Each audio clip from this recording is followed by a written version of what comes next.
Hey everybody, welcome. Welcome. Sorry I'm a minute late. My goodness. That's what happens. Such a beautiful day today. I lost track of everything. But anyway, Natasha, we're live now. So thank you for checking in.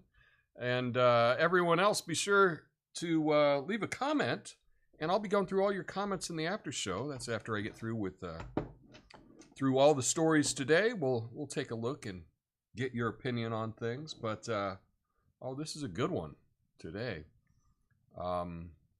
Topic that I think is very important and is coming up more and more. And so I wanted to make sure we're all on the same page as to what exactly is disinformation. So let me take a sip of coffee just to.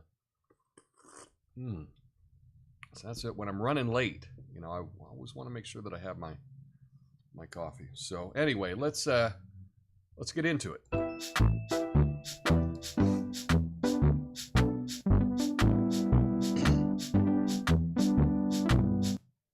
Yeah, disinformation, folks. It's like a bad rash that just won't go away.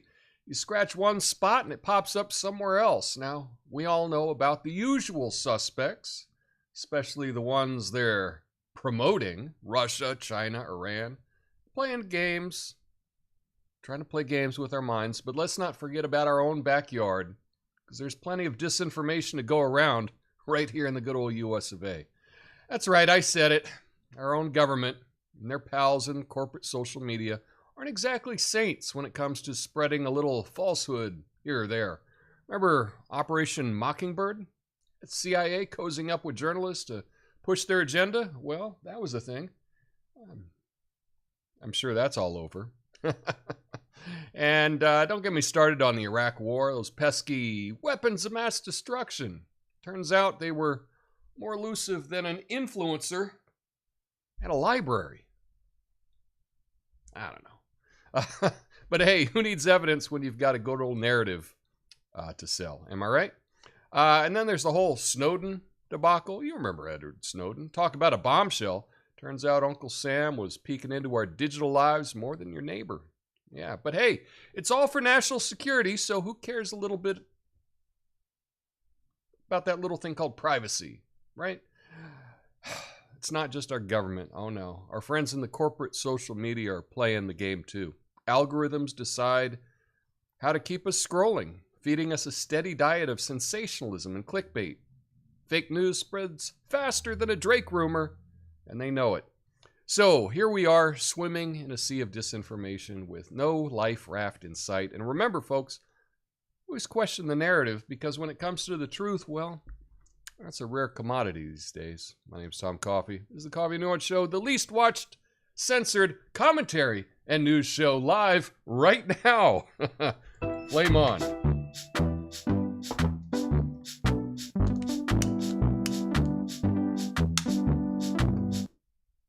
There we go.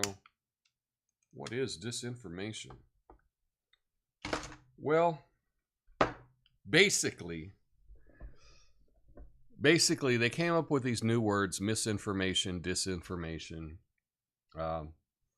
as a way to classify lies, okay?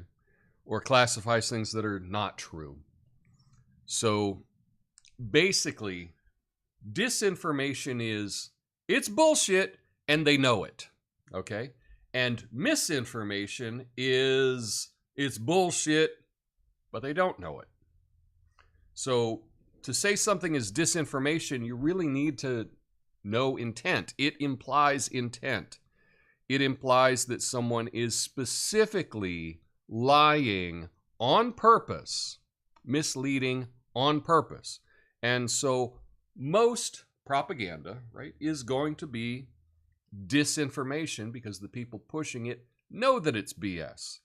Now, there could have been some misinformation and disinformation, let's say over the pandemic. Some of that stuff was known, some of that stuff was unknown. And so if it was wrong, but they didn't know it was wrong, that would just be misinformation.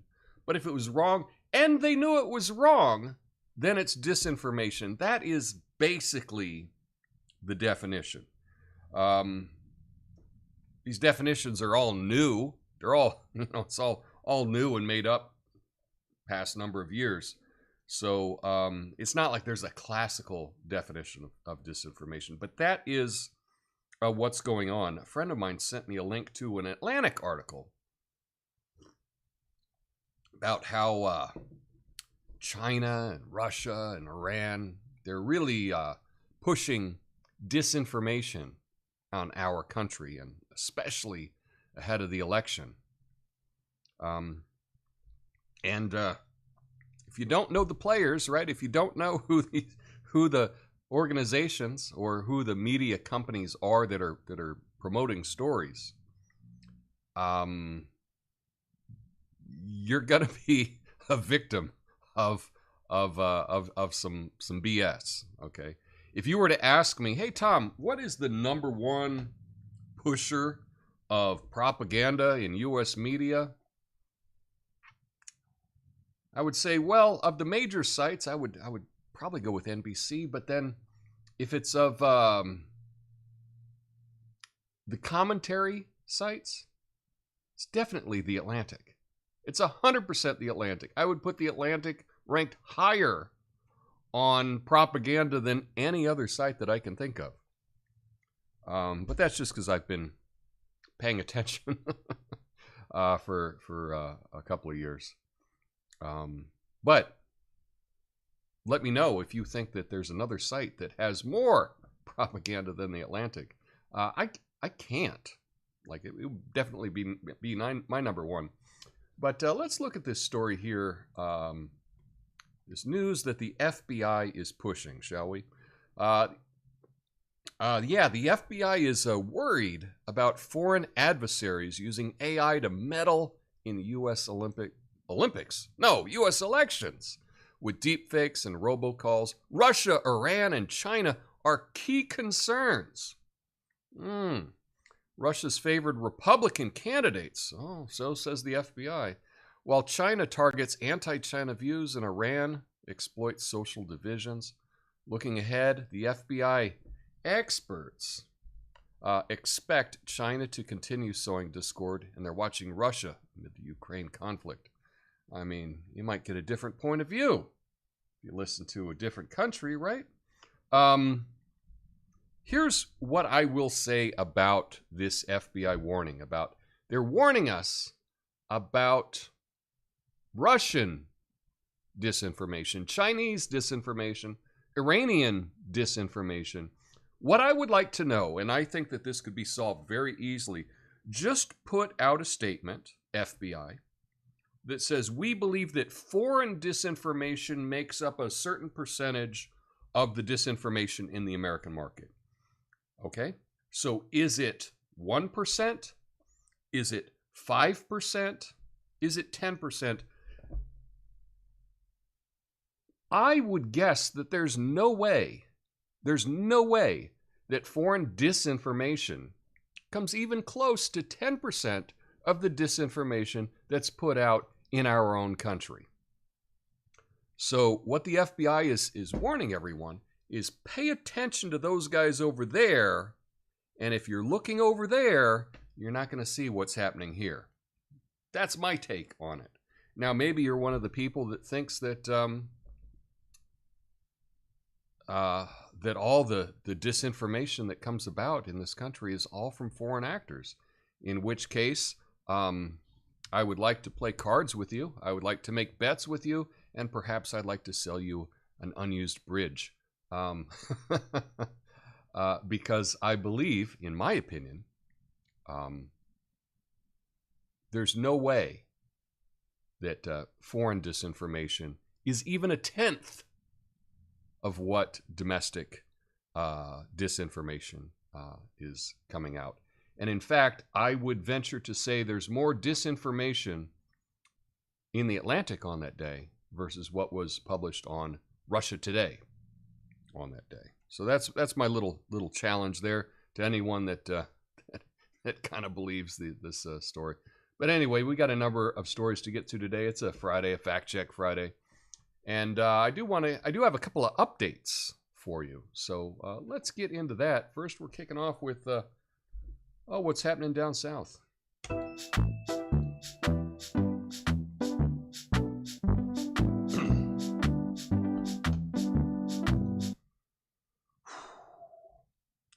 Well, I appreciate anyone that has to sit through ads to watch this show.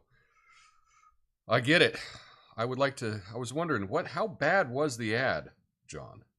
Let me know how bad the ad was. Anyway, good to see everyone.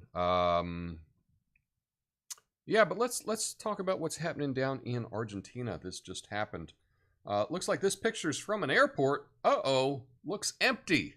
Yeah, a nationwide general strike in Argentina protests public spending cuts, leading to closures of schools, banks, shops, with disrupted transportation services. Union leaders demand President Milei reconsider austerity measures, blaming them for exacerbating economic challenges. Milei defends his policies as necessary to tackle inflation and reduce deficits, while critics decry the impact on citizens. Now, despite dissent, Milei maintains popularity, citing successes in fiscal management. The strike sparks debate over the effectiveness and consequences of government austerity measures. So they had another 24-hour strike down in Argentina, and everything went to a standstill. Public transportation was disrupted. The airport was disrupted. Everything was disrupted down there for a day. People don't like that the government funding has been cut from a lot of these places. And I get it, right? You've been getting paid. You've been getting subsidies for a long time. Argentina has finally decided enough is enough. We can't afford this. The nation is collapsing. We've got to do something about it. And so, we have a bold leader down there that actually is doing that. Is there anyone here in the U.S. that's not any politician in the U.S. that is actually calling for, a balanced budget? Maybe that we don't go deeper into debt? Like I say, $10 billion a day, billion with a B, added to our national debt every single day. I did see a good video the other day of, and I think I retweeted it, from Bukele, leader of El Salvador, that had a nice little explanation about U.S. Taxes, and even if they pay for the government to work. Nice little video. I thought it was a great explanation for that, but you can look that up if you like. But yeah, they did another one of these days where they shut everything down in Argentina to complain. I'm not sure what the point of it was. Again, I can't read minds. I'm not sure what the point of it was, because Milei is pretty dead set on his reforms, and no amount of protesting has got him to change his mind. So I'm not sure what the point of it is, but maybe it's just to get together and, have a good protest with your friends, I guess. Who knows? But yes, they are going through some really trying times down in Argentina. I did reach out to a friend down there to ask what happened with yesterday with everything shut down, but I didn't get a response yet. But maybe I will over the weekend. I'll let you know about that. So anyway, that's the update on that. And next, I want to talk about kind of this selective outrage.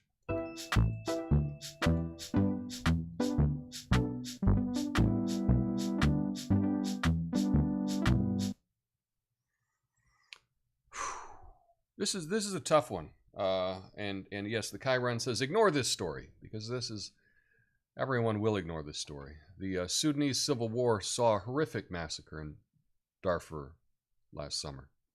As witnesses recall the RSF brutally killing civilians, including children, as they tried to escape ethnic violence. Human Rights Watch urged the UN and African Union to impose an arms embargo on Sudan and deploy a robust police force to protect civilians.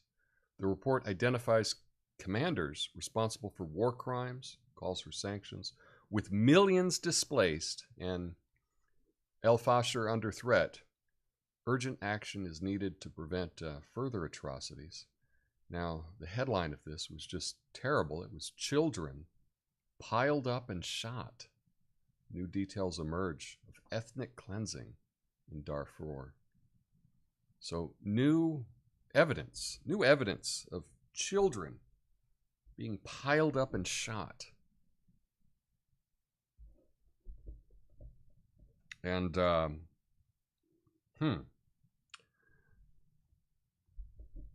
nobody seems to care about that. That is an actual genocide. I know we hear that term a lot. I think it's being misused, in my opinion. Although I think it's fair to bring up discussions of it. I don't what's happening currently in Gaza. Ethnic cleansing also like disinformation. It implies intent, right? So it does imply getting in and knowing what people are thinking.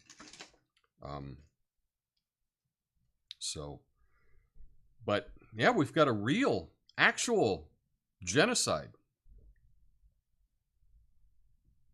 going on. But you know, I don't know.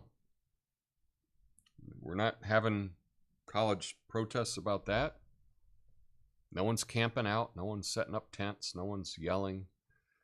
No one's putting anything on social media about this, and I got to wonder why. Well, I know why. because you know, these protests, they're not organic.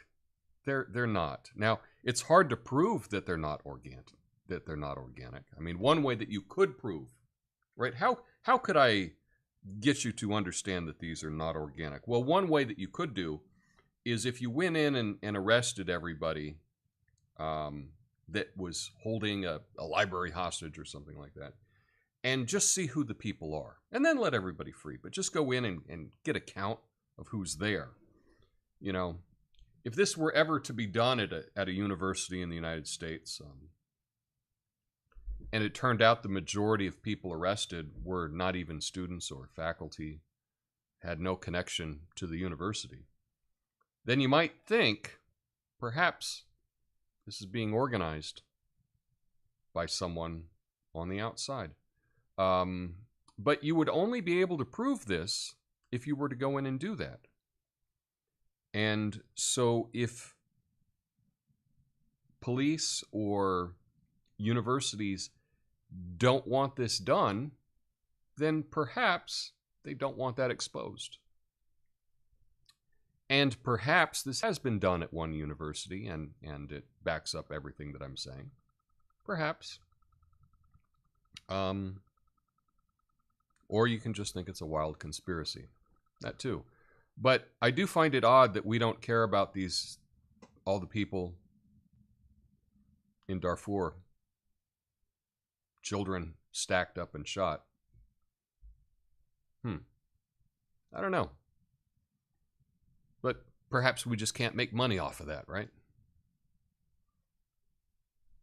I don't know. It's hard not to be really cynical. But I do have another update, and this is kind of a more fun update. It has to do with a flag, if you will.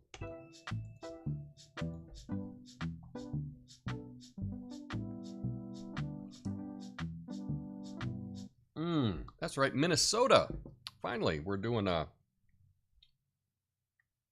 update on this new flag.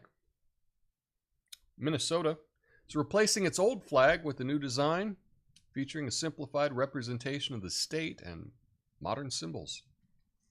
The change follows criticism of the old flag's imagery. Now, despite some opposition, the transition's underway with hopes that the new flag will gain popularity over time. Well, I like this. If you look at the flag right there. So the dark blue is kind of the shape of Minnesota. Now, there were other representations of the flag. They had a big flag contest. People voted. They had lots of things. But this is what they ended up going with. I think the original one looked very eerily similar to a Somali flag. And then they opted not for that one. Giving the game away, I guess. But I like this new flag. I think it's pretty sharp. I think it would look good flying in the breeze there. So, odd how many the pointed stars. What do we got? I guess we got 8 pointed stars, but it looks a bit more like a compass star. So maybe it's something about, you know, the being up north. Not exactly sure. But anyway, I think it's an awesome looking flag, and I would encourage you know, if you live in a state, you should have a cool flag. Our flag here in Oregon is lame. It is one of the, I don't know, 20 flags of state flags that's just kind of that dark blue with the seal on it. And by seal, I mean like the state seal, not an actual like sea lion seal kind of thing. Although our flag is two-sided, which is kind of odd, and we've got a beaver on the backside of the flag. I guess that's kind of cute, but it's weird. But yeah, so many states just have like the dark blue flag with the seal of the state. Kind of boring. I like this. I like this new flag for Minnesota. And finally, it's now official. So there you go. That's your update.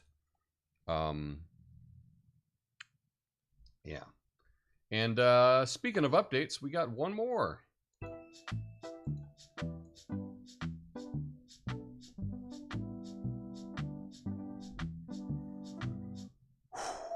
Yeah, apparently Target may have learned its lesson. Target faced backlash over its Pride Month merchandise last year. This year, they'll offer it online and in select stores, citing consumer research. The move follows criticism. Human rights campaign expressed disappointment, stressing the importance of Pride merchandise for LGBTQ plus, a bunch of other letters, individuals, particularly Gen Z. But I don't know. You should probably learn what works and what doesn't work. And if you do something and people just decide that they're not going to shop in your store anymore, you know, maybe the business decision is maybe not have that huge a display. Maybe not make it, you know, maybe not include, you know, baby onesies and putting a bunch of that stuff in the kids section, you know, promoting tuck-friendly bathing suits, you know. Not that these things can't exist or whatever, but when they're at the front of the store, just you can understand that not everyone likes that. And if you piss off your consumers enough, they're going to stop going to your store. So it looks like Target may have learned. Now, you know, the Human Rights Campaign says how important it is for Gen Z youth to have LGBTQ plus merchandise. Well, What about the? Can we bring back the bikini inspector? The FBI Federal Bikini Inspector T-shirt, right? I think I had one of those when I was 13 or something like that, right? Can we bring those back too? Because those are important for young boys, you know. Party naked T-shirts and whatnot. See, none of that was.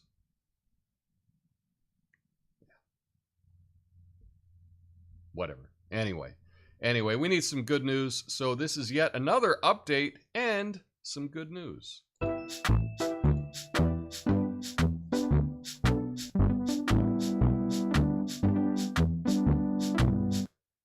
Caitlin Clark, yeah, I've talked about her a couple times. Her home preseason debut with the Indiana Fever drew over 13,000 fans.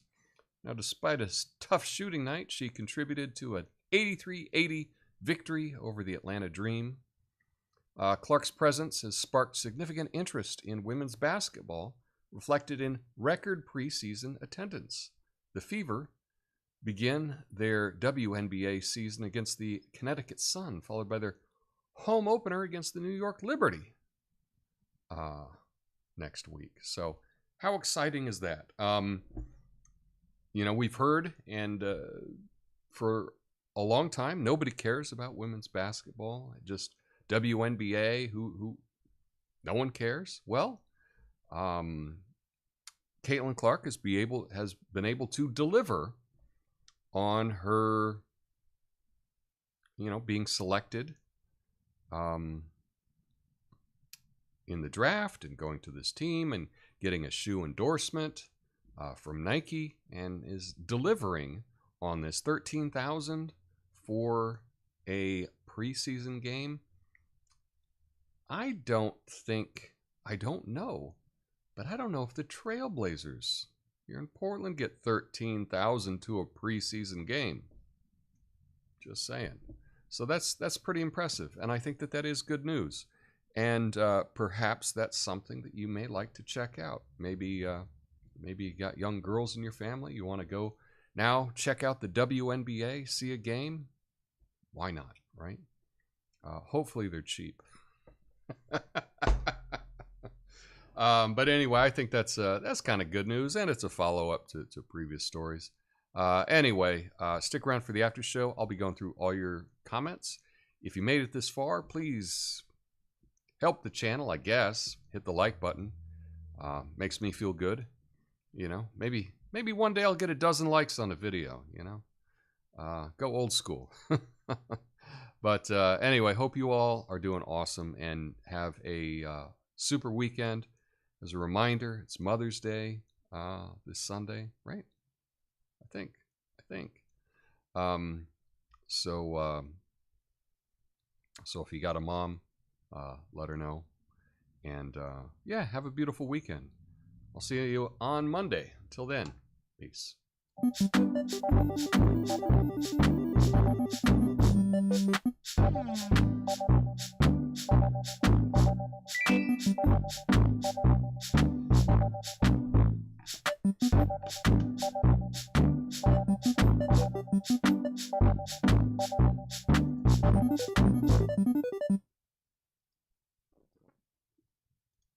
All right, here we go. Hashtag Rumble Gang. What's up, John? You got to let me know what those ads are. You know, we all get ads just for us. So perhaps your ads are different than the ads I get, but I get it. There's some pretty bad ads out there. Hey, Coffee Gang. What's up, Gonzo? Tobias says, I do think the double standard is at least partly because people are becoming more and more afraid of the power and influence of the state of Israel. Yeah, that's a lot of it. I do not see these protests as organic, though. But I don't think any big protest is, though, to be honest. And maybe I can get into that more on a specialized video someday. Natasha says, I hate when people try to jump inside my head and assume they know what I know, think, believe, feel. Mostly they're projecting. Take these terms, disinformation, and shove it. Yes. Yes, indeed. That's one of the things is when you have words that involve intent, be aware of that and that you can't read minds. Yes. Lucid says, we had a granddaughter born Thursday at 11 p.m. I'm headed to see her after your show. She's named Delilah. Oh, that is lovely. Congratulations, Lucid.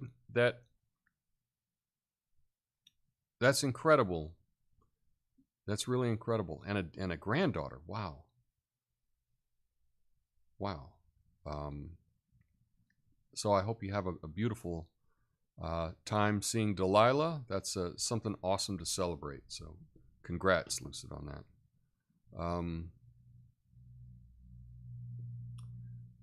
Comment here, I've got plenty of money. Now to spoiler, I think I need to just buy a big house and keep my land for something else. Oh, there's lots of stuff you can do with your land, you know?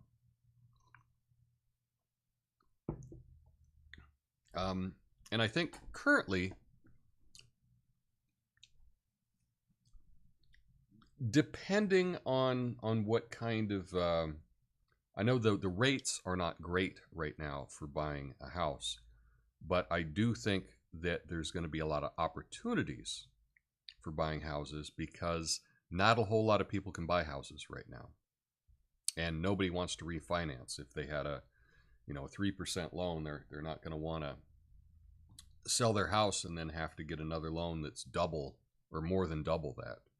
So I think that there will be some good opportunities to buy now. If that genocide story is true, we should actually stick our noses in that one. And I'm a mind your own business kind of guy. Okay. Natasha says, I like the two-sided flag idea. Yeah, you can look it up. I think Oregon is the only state that has that. And what's kind of odd about it is you will see the flag and it's printed, but then on the other side they don't print it. They attach like an extra patch on the back because that's just how they make the flags. And so you can see that it's a separate piece of fabric that they then sew onto the back of it for the beaver there. Rainbows go with everything but society. Okay. Target inspires me to go play hide and seek with the merchandise. Bump.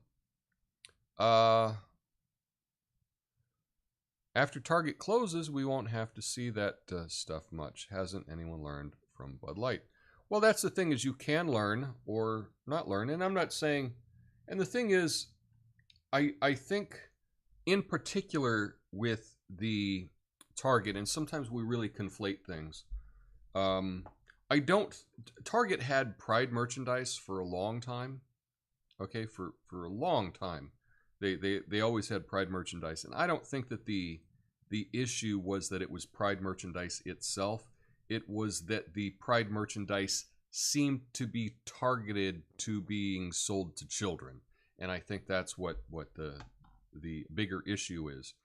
But then people that didn't like that, then they conflated it with being just, oh, these people are all anti-LGBTQ. And whereas, in my opinion, it was like, can you just not push this stuff on the kids? That was the other side of the argument. But it did get,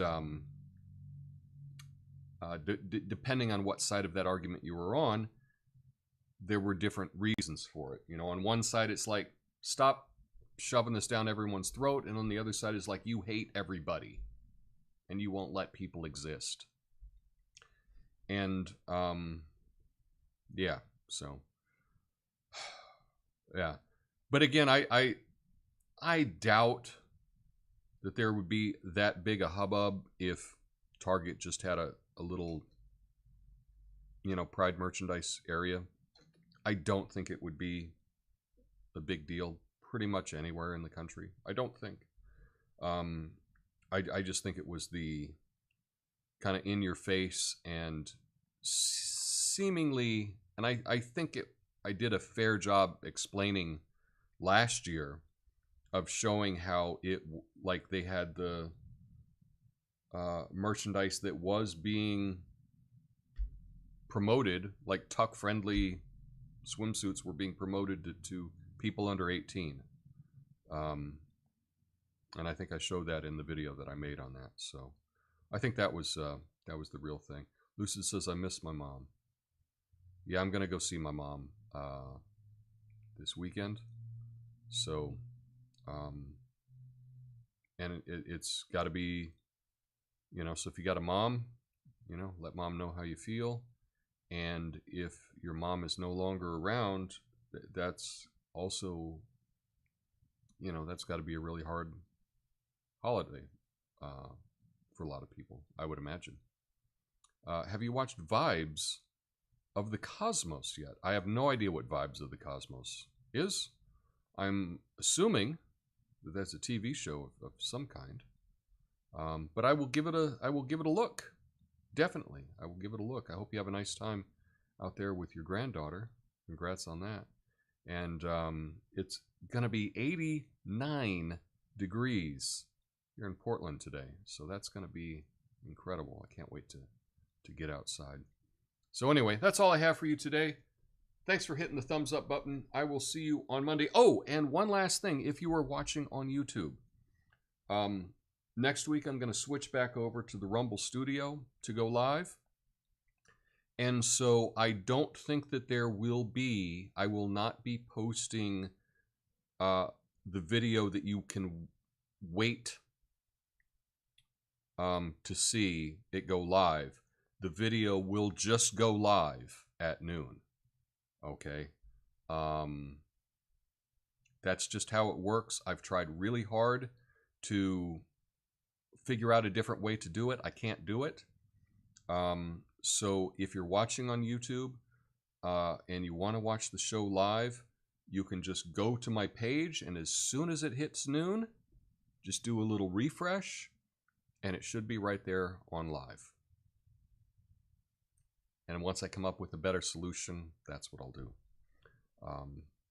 But anyway, because I am going to go back to trying to use the Rumble Studio, because it's going to give me some options of maybe having some guests on and things like that.